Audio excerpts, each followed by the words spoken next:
Om Swastiastu. Assalamualaikum warahmatullahi wabarakatuh. Shalom, namo buddhaya. Salam sejahtera untuk kita semua. Perkenalkan, kami dari kelompok 1 izin mempresentasikan materi tentang konsep ekonomi publik, peran pemerintah, dan fungsi negara. Salam hormat kami sampaikan kepada Ibu dosen Dr. Ninyoman Reniswasi, SIP MSI, selaku dosen pengampu ekonomi publik kelas C2. Kemudian izinkan saya memperkenalkan anggota dari kelompok 1. Yang pertama ada Samantha Elizabeth dengan 3 NIM akhir 020. Yang kedua ada Lilian Afita, saya sendiri dengan 3 NIM akhir 045. Yang ketiga ada Mahendra Kesuma dengan 3 NIM akhir 052. Dan yang keempat ada Dian Pramudita dengan 3 NIM akhir 055. Adapun 4 pokok bahasan yang akan kami jelaskan, yaitu yang pertama, bagaimana konsep ekonomi publik. Yang kedua, bagaimana model analisis biaya dan manfaat. Yang ketiga, apa saja peranan dari pemerintah. Dan yang keempat, apa saja fungsi dari negara. Terima kasih atas waktu yang telah diberikan. Di sini saya akan membahas materi yang pertama, yaitu konsep ekonomi publik. Konsep dasar ilmu ekonomi publik. Secara gamblang, ekonomi publik diartikan sebagai ilmu yang mempelajari tentang peranan pemerintah atau negara dalam kehidupan ekonomi. Namun, karena yang ditelaah lebih menjurus kepada keuangan negara sejak tahun 1970-an, lebih banyak disebut sebagai ilmu keuangan negara. Disebut ilmu keuangan negara karena pada intinya mempelajari atau menelaah tentang pengeluaran dan penerimaan negara. Sebagai suatu ilmu, berarti suatu studi dan penjelasan yang didasarkan pada metode dan sistematika tertentu. Dalam kaitan ini, metode yang digunakan adalah metode sintetis dan analisis global dan spesial, general, serta metode makroanalisis dan mikroanalisis. Teori keuangan negara sebagaimananya dinyatakan membahas badan-badan hukum publik yang telah dianugerahi hak-hak hukum publik dan mampu ikut serta dalam proses ekonomi untuk memenuhi kebutuhan daripada badan swasta dan perseorangan. Sebagai bagian dari ilmu ekonomi, ilmu keuangan negara termasuk ilmu sosial yang tidak murni dan secara khusus membahas masalah keuangan dari sektor pemerintah, antara lain penerimaan pemerintah, pengeluaran pemerintah, utang dan pinjaman pemerintah, kebijakan fiskal dan moneter, dan lainnya. Menurut Paul dan Ilyas, ilmu keuangan negara berhubungan erat dengan 4 tujuan utama dari pemerintah, yaitu menentukan tingkat dan cara pengeluaran pemerintah, penerimaan dari pajak, pinjaman pemerintah, dan mengelola hutang pemerintah. Tujuan utama ilmu keuangan negara adalah menentukan alokasi resources serta mengetahui pengaruhnya dari penempatan tersebut terhadap keperluan individu maupun keperluan masyarakat serta pemerintah. Guna memperkuat gambaran tentang ilmu keuangan negara, maka patut disimak beberapa definisi ilmu keuangan negara oleh beberapa pakar di bidang ilmu ini, seperti berikut. Yang pertama, Carl C. Pelm. Ia mendefinisikan ilmu keuangan negara sebagai ilmu ekonomi yang mempelajari tentang penggunaan dana untuk pemerintah guna memenuhi pembayaran kegiatan yang dilakukan pemerintah. Yang kedua, R.A. Musgrave. Ia mendefinisikannya sebagai ilmu yang mempelajari tentang masalah yang luas dan kompleks yang berkaitan dengan pemasukan dan pengeluaran pemerintah. Yang ketiga adalah Buchanan. Ia mendefinisikannya sebagai ilmu yang mempelajari tentang aktiva ekonomi pemerintah sebagai suatu unit. Yang keempat, M. Suparmoko. Ia mendefinisikannya sebagai ilmu ekonomi yang mempelajari tentang kegiatan pemerintah dalam bidang ekonomi, terutama dalam penerimaan dan pengeluaran serta pengaruhnya dalam perekonomian. Dan yang terakhir, Guritno Mangku Subroto. Ia mendefinisikannya sebagai suatu cabang ilmu ekonomi yang menganalisis peranan pemerintah dalam perekonomian dan dampak kebijakan pemerintah dalam bidang fiskal terhadap perekonomian. Berdasarkan definisi tersebut, maka ruang lingkup ilmu keuangan negara dapat dibagi menjadi 4. Yang pertama, teori pengeluaran negara. Melalui pengeluaran negara, pemerintah dapat berusaha mengembangkan jalannya keuangan dalam perekonomian sesuai dengan hukum permintaan dan penawaran yang bertujuan akhir adalah untuk meningkatkan pertumbuhan ekonomi dan kesejahteraan rakyat. Yang kedua, teori penerimaan negara.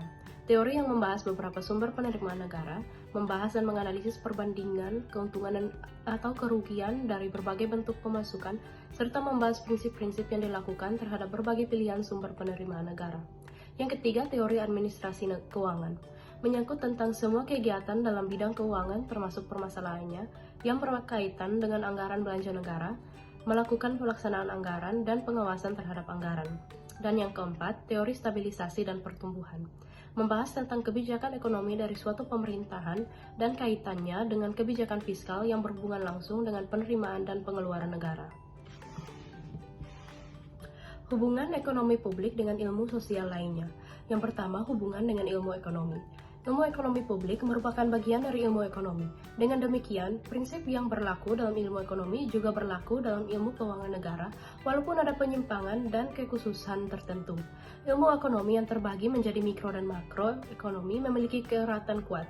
Masalah mikroekonomi seperti permintaan dan penawaran, pasar, teori harga, dan tercapainya kekuasaan maksimum juga berlaku dalam ilmu keuangan negara. Sama halnya dengan masalah makroekonomi seperti investasi, saving, pengeluaran pemerintah, dan pendapatan nasional. Yang kedua, hubungan dengan ilmu hukum. Dengan melihat ilmu ekonomi publik sebagai suatu pengertian, maka jelas ilmu ini berkaitan erat dengan istilah negara, yang termasuk dalam istilah hukum privat maupun publik. Ilmu ekonomi publik akan berkaitan dengan lembaga kenegaraan seperti pemerintah, DPR, BPK. Akan juga terkait dengan hukum tata negara. Ketika dihubungkan dengan penyusunan anggaran, penetapan pajak, pungutan pajak, aspek penggunaan sumber penerimaan pemerintah. Yang terakhir, hubungan dengan ilmu politik. Pembagian kekuasaan, penggunaannya, dan pengawasan akan terkait dengan studi ilmu politik. Penentuan budget pembagian atau alokasi budget antar departemen, lembaga resmi dalam perwujudannya adalah aplikasi ilmu politik.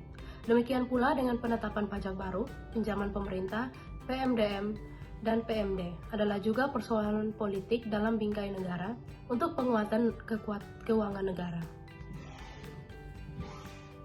Keuangan negara dan keuangan privat.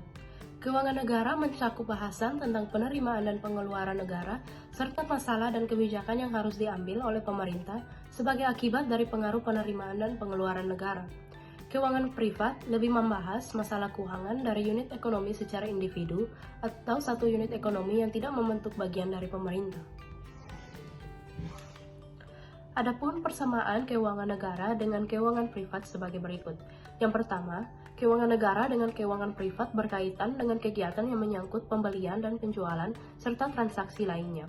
Yang kedua, keuangan negara dengan keuangan privat dapat membiayai kegiatan yang telah direncanakan, dapat melakukan pinjaman dan melakukan pembayaran kembali.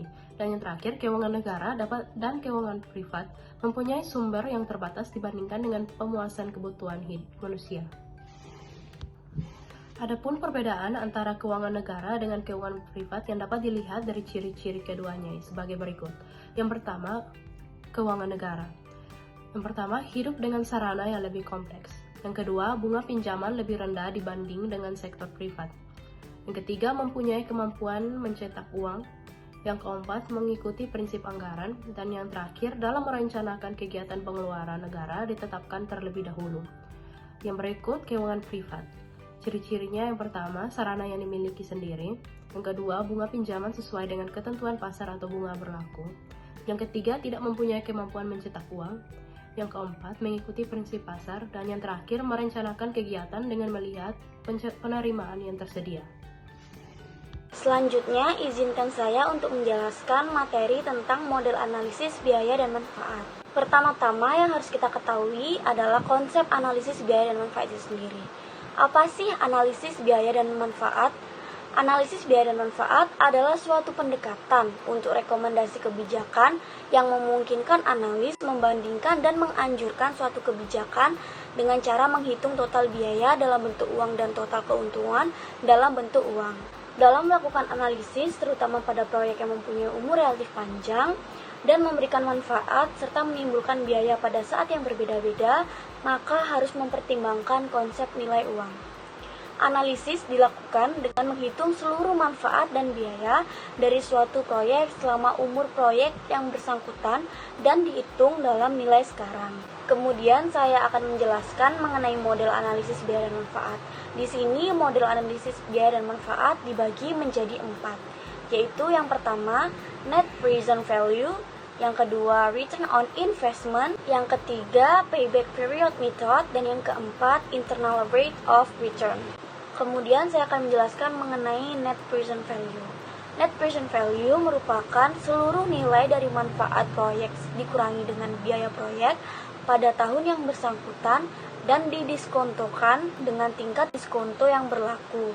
Nah, untuk mengimplementasikan pendekatan ini, adapun proses-prosesnya yaitu tentukan nilai sekarang dari setiap arus masuk, termasuk arus masuk dan arus keluar, yang didiskontokan pada biaya modal proyek. Lalu bagaimana cara mendiskontokan NPV? Yang pertama, jumlahkan arus kas yang didiskontokan ini. Hasil ini didefinisikan sebagai NPV proyek.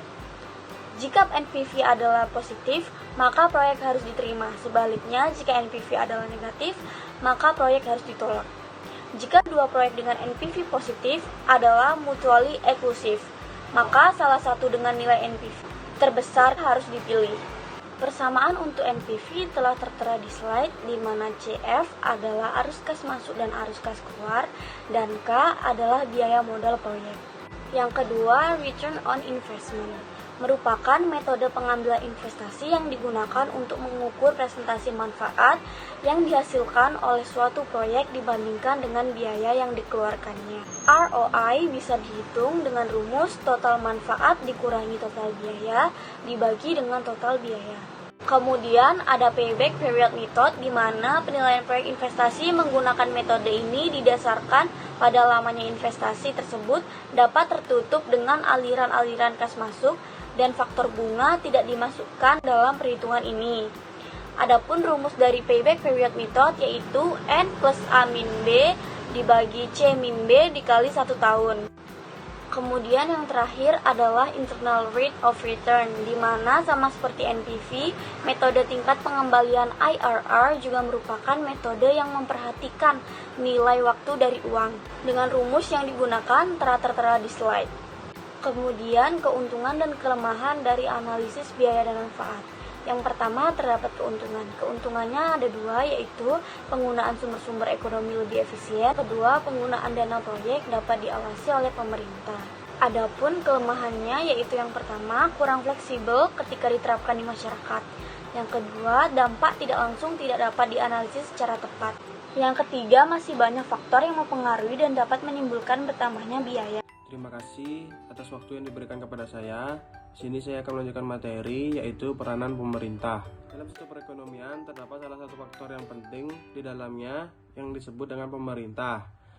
Dalam suatu perekonomian, pemerintah memegang peranan yang penting dalam pemenuhan sumber-sumber ekonomi karena pemerintah bertindak sebagai pihak penyedia barang-barang publik bagi masyarakat. Peranan pemerintah dalam ekonomi, khususnya ekonomi publik, terdiri dari: yang pertama, alokasi. Peranan pemerintah dalam bidang alokasi adalah untuk mengusahakan agar alokasi sumber-sumber ekonomi dilaksanakan secara efisien. Alokasi sumber daya yang efisien dapat didefinisikan sebagai kondisi dalam struktur pasar di mana semua sumber daya yang dialokasikan sedemikian rupa sehingga memaksimalkan laba bersih dicapai melalui penggunaan mereka. Ini adalah salah satu definisi standar efisiensi alokatif. Alokasi efisiensi mengacu pada situasi di mana keterbatasan sumber daya dialokasikan oleh pemerintah sesuai dengan keinginan konsumen. Selain itu, fungsi alokasi memainkan peranan dalam pengalokasian anggaran untuk kepentingan publik. Yang kedua, distribusi. Pemerintah dapat merubah distribusi pendapatan secara langsung dengan pajak yang progresif, yaitu relatif beban pajak yang lebih besar bagi orang kaya dan relatif lebih ringan bagi orang miskin disertai dengan subsidi bagi golongan miskin. Pemerintah dapat juga secara tidak langsung mempengaruhi distribusi pendapatan dengan kebijaksanaan pengeluaran pemerintah, misalnya perumahan murah untuk golongan pendapatan tertentu, subsidi pupuk untuk petani, dan sebagainya. Dan yang terakhir yaitu stabilisasi. Kebijakan stabilisasi digunakan untuk pencapaian tujuan makro secara optimal. Salah satu contoh kebijakan stabilisasi adalah penerapan policy mix atau bauran kebijakan yang terkoordinasi antara satu kebijakan dengan kebijakan lainnya. Pengertian optimal di sini adalah pencapaian tujuan antar kebijakan dapat terkoordinasi sehingga tidak menimbulkan dampak yang kurang menguntungkan bagi pencapaian tujuan kebijakan ekonomi makro secara keseluruhan. Salah satu contoh penerapan bauran kebijakan yang banyak dikenal adalah bauran kebijakan fiskal moneter atau monetary fiscal policy mix. Baik, selanjutnya saya akan mempresentasikan materi mengenai fungsi negara. Pendapat Mike Iver dapat dibaca dalam dua buah bukunya, yaitu Modern State dan Web of Government. Dalam bukunya, Modern State mengemukakan bahwa fungsi negara adalah ditinjau dari segi internal, artinya dilihat menurut kebutuhan negara itu sendiri. Ia mengatakan fungsi negara dilihat dari kepentingan internal mencangkup yang pertama memelihara ketertiban dan menghormati kepribadian warga negara yang merupakan tugas secara positif maupun negatif. Tugas negara secara positif artinya negara melindungi dan mensejahterakan warga negaranya. Sedangkan tugas negara yang negatif artinya negara mempunyai wewenang menindak menghukum setiap orang yang melanggar aturan hukum. Yang kedua, perlindungan. Fungsi ini perlu diperluas untuk perkembangan dan konservasi melalui fungsi perlindungan yang mencangkup pengembangan dan konservasi atau pelestarian, dan apabila negara dan aparatnya menjalankan fungsi ini dengan baik, maka akan dapat dinikmati oleh generasi yang akan datang. Misalnya pelestarian sumber-sumber alam seperti pemeliharaan hutan-hutan, pemeliharaan sumber-sumber mineral, pemeliharaan kekayaan laut, sehingga generasi yang akan datang dapat memanfaatkan warisan berupa kekayaan alam. Dalam bukunya Web of Government, MacIver mengemukakan fungsi negara dari segi transformasi. Dari segi transformasi itu, fungsi negara mencangkup yang pertama, fungsi kebudayaan, di mana fungsi kultural atau kebudayaan ini sesungguhnya terletak pada aktivitas individu.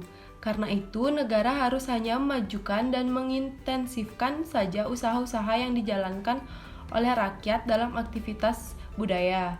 Yang kedua, fungsi kesejahteraan umum, yaitu semua aktivitas manusia yang ditunjukkan kepada untuk seluruh lapisan masyarakat. Fungsi kesejahteraan umum antara lain pemeliharaan kesehatan rakyat dan pemeliharaan kesejahteraan material spiritual seperti perumahan dan jaminan sosial. Fungsi yang ketiga yaitu fungsi ekonomi, di mana negara secara aktif turut campur dalam bidang perekonomian dengan maksud agar dapat menjamin kehidupan yang layak bagi warga negaranya. Dalam cita-cita negara liberal, negara sama sekali tidak ikut campur tangan pada perekonomian.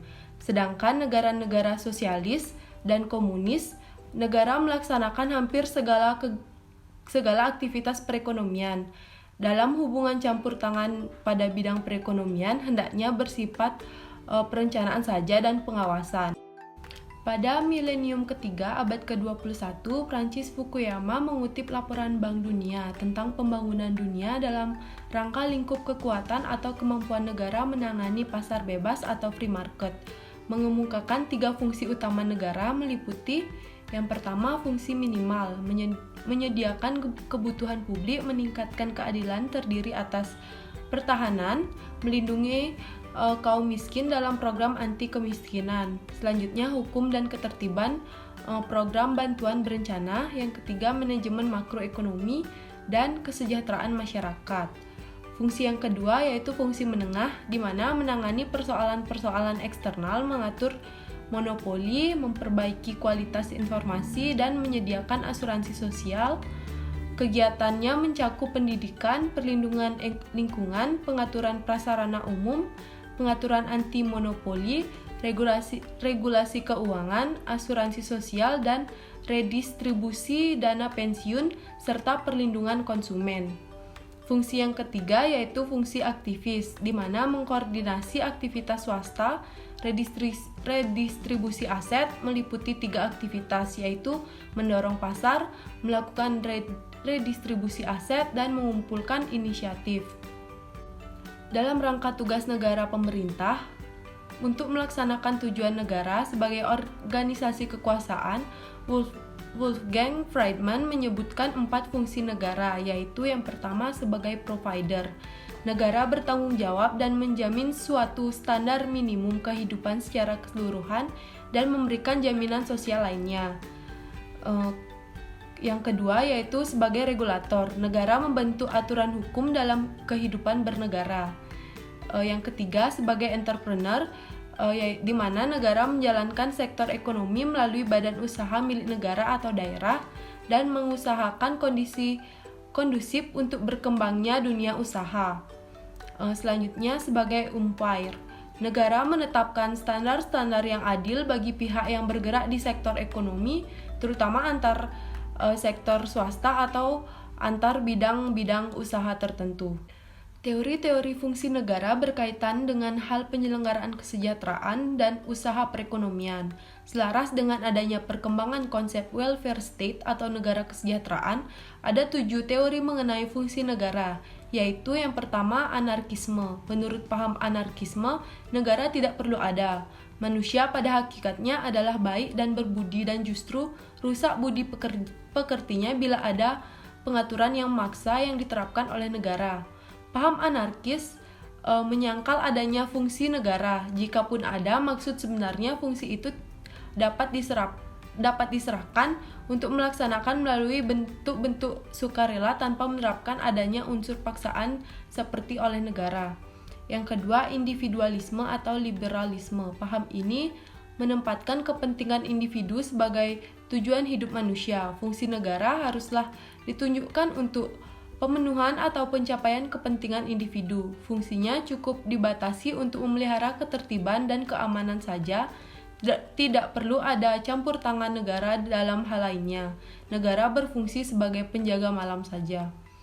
Fungsi yang ketiga yaitu sosialisme. Paham ini beranggapan bahwa kepentingan bersama atau kepentingan umum harus lebih diutamakan dibandingkan kepentingan individu atau perorangan.